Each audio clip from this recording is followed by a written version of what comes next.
नमस्कार दोस्तों, हर्षित द्विवेदी एजुकेशन में आपका स्वागत है। मेरा नाम है विनीत सागर। डेली वनलाइनर्स और एग्जाम्स 21 सितंबर 2022। आज के इंपोर्टेंट वनलाइनर्स कौन कौन सा है चेक करते हैं। सबसे पहला, China create world's first cloned wild Arctic wolf Maya. दुनिया में पहली बार एक वाइल्ड आर्टिक वुल्फ को सक्सेसफुली क्लोन किया है बीजिंग बेस्ड जीन फिल्म। क्लोनिंग मतलब क्या होता है? देखिए, it is the process of generating a genetically identical copy of a cell और an organism.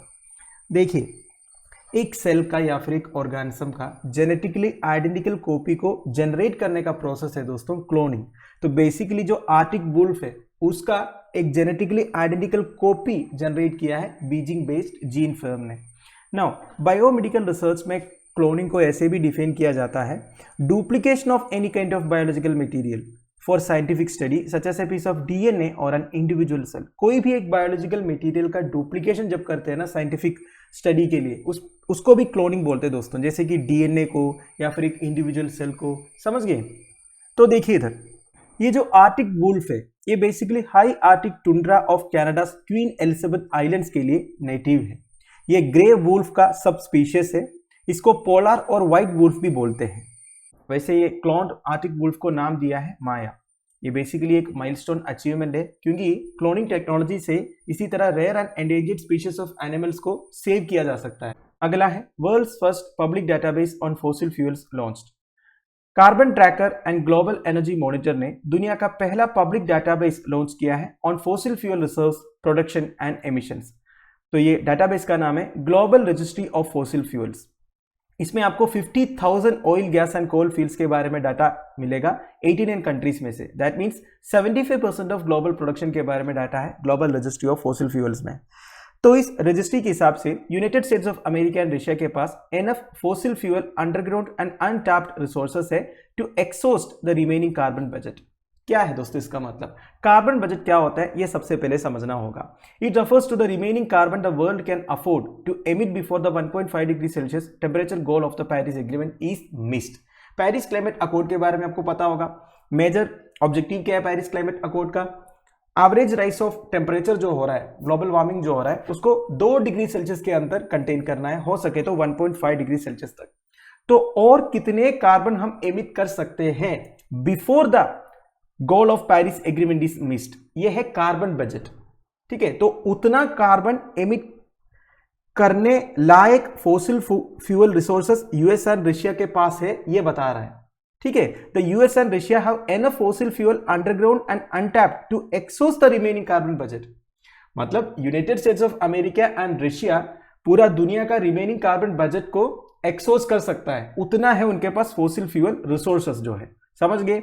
Now according to the estimates of United Nations, Earth's remaining carbon budget is around 360 billion tons of CO2 equivalent or 9 years at the current emission levels. Current emission levels, basically current carbon emission levels के हिसाब से अगर आप देखोगे, और 9 साल तक हम कार्बन एमिट कर सकता है, इसके बाद पूरा खत्म ही हो जाएगा। या फिर 360 बिलियन टन ऑफ CO2 हम एमिट कर सकते हैं। तो इसका मतलब यह है हमारा जो करंट एमिशन लेवल्स है ये ज्यादा है, इसे कम करना पड़ेगा। तो इधर क्या बता रहा है? यूएस एंड रशिया के पास अभी भी ऐसे underground and untapped fossil fuel resources है 360 billion ton of CO2 equivalent को एक्सॉस्ट करने के लिए। समझ रहे हो ना? नो, फॉसिल फ्यूल मतलब क्या होता है? They are the fuels formed by natural processes such as decomposition of dead and buried organism. तो fossil fuel millions of years से बनते हैं दोस्तों, नेचुरल प्रोसेस से बनता है, डिकम्पोजिशन से डेड एंड बेरिड ऑर्गेनिजम्स का। 3 टाइप्स ऑफ फॉसिल फ्यूल्स है दोस्तों जिसे एनर्जी प्रोडक्शन के लिए यूज करते हैं, जैसे कि कोल हो गया, ऑयल हो गया, नेचुरल गैस हो। अगला है Kazakhstan prepares to host CICA summit in October. Kazakhstan Indian prime minister को इनवाइट किया है CICA समिट अटेंड करने के लिए। CICA क्या है? Conference on interaction and confidence building measures in Asia. ये बेसिकली एशियन कंट्रीज के बीच में कोऑपरेशन एनहांस करने के लिए एक फोरम है दोस्तों, through एलाबोरेटिंग multilateral approaches towards promoting peace, security and stability in Asia। तो बेसिकली एशियन कंट्रीज के बीच में peace, security and stability promote करके कॉपरेशन एनहांस करने का एक फोरम है CICA। ये फाउंड हुआ था 1999 में, एक मल्टीनेशनल फोरम ऑफ कंट्रीज है having a part of its territory in Asia. तो देखिए, एशियन कंट्रीज या ऐसे कंट्रीज जिनका पार्ट ऑफ टेरिटरी एशिया में है, इनका एक मल्टीनेशनल फोरम है दोस्तों, CICA। अभी के हिसाब से 27 मेंबर्स है, इंडिया भी एक मेंबर है। वैसे CICA क्रिएट करने का बात सबसे पहली बार किया था कजाकिस्तान का फर्स्ट प्रेसिडेंट नूर सुल्तान नजरबायेव इन 1992। देखिए आप सबको पता होगा कजाकिस्तान ईस्ट वेल USSR का पार्ट था। 1991 में USSR डिसइंटीग्रेशन के बाद कजाकिस्तान का फर्स्ट प्रेसिडेंट बने थे नूर सुल्तान नजरबायेव। अब मुझे कमेंट बॉक्स में बताइए कि कजाकिस्तान का कैपिटल कौन सा है। अब तक आपको पता चल ही गया होगा।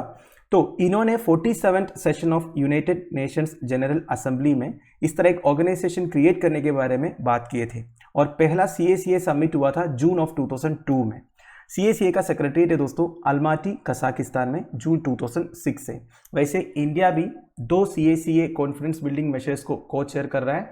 One is on development of secure and effective system of transportation corridors, दूसरा एनर्जी सिक्योरिटी। अब देखिए सेंट्रल एशियन कंट्रीज एनर्जी के लिए बहुत इंपॉर्टेंट है, क्योंकि central Asian countries like Kazakhstan natural resources के लिए काफी फेमस है। अभी भी ऐसे कई सारे कंट्रीज है दोस्तों जो सेंट्रल एशियन कंट्रीज के ऊपर डिपेंडेंट है एनर्जी सिक्योरिटी के लिए। तो बेसिकली इधर इंडिया 2 कॉन्फ्रेंस बिल्डिंग मेजर्स को को चेयर कर रहा है। One is energy security and second is development of secure and effective systems of transportation corridors. International north south transportation corridor के बारे में आपने सुना होगा दोस्तों, रशिया से लेके इंडिया तक एक नॉर्थ साउथ कॉरिडोर क्रिएट करने का प्लान है। ठीक है, तो उसमें भी सेंट्रल एशियन कंट्रीज का रोल है, क्योंकि सेंट्रल एशियन कंट्रीज के थ्रू ये कॉरिडोर जाता है। तो इसका डेवलपमेंट के बारे में भी कॉन्फ्रेंस होगा इस CICA में। अगला है proposed PM Pranam scheme. Central government एक स्कीम लॉन्च करने वाला है, प्रधानमंत्री promotion of alternate nutrients for agriculture management, that is PM Pranam. ये किसके लिए है? To discourage the use of chemical fertilisers in India. देखिए इंडिया में केमिकल फर्टिलाइजर्स का यूसेज बहुत ज्यादा है दोस्तों। एक तो हमारा जो सोइल है, मिट्टी है, वो इतना फर्टाइल नहीं है, हमेशा केमिकल फर्टिलाइजर्स यूज करना पड़ता है। अगर आप डाटा चेक करोगे ना तो 2021-22 में हमने 640.27 lakh metric tons of chemical fertilisers use किए थे।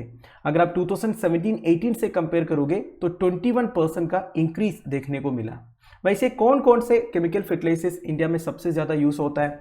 One is urea, second is DAP that is di ammonium phosphate, third is MOP that is muriate of potash, फिर NPKs that is nitrogen phosphorus and potassium.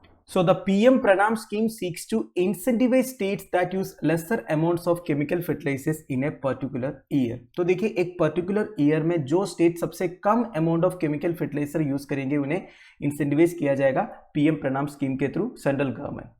तो PM Pranam scheme के लिए data available है fertilizer ministry का dashboard IFMS में। IFMS is integrated fertilizers management system.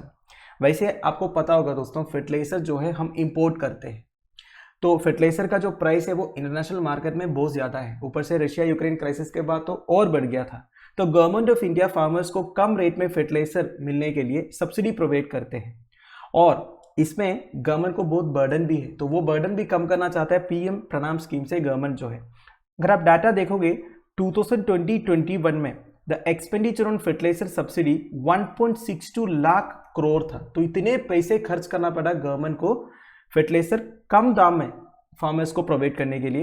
And 2022 में ये 2.25 लाख करोड़ तक हो सकता है, मतलब क्रॉस हो सकता है, ऐसे डाटा बता रहा है।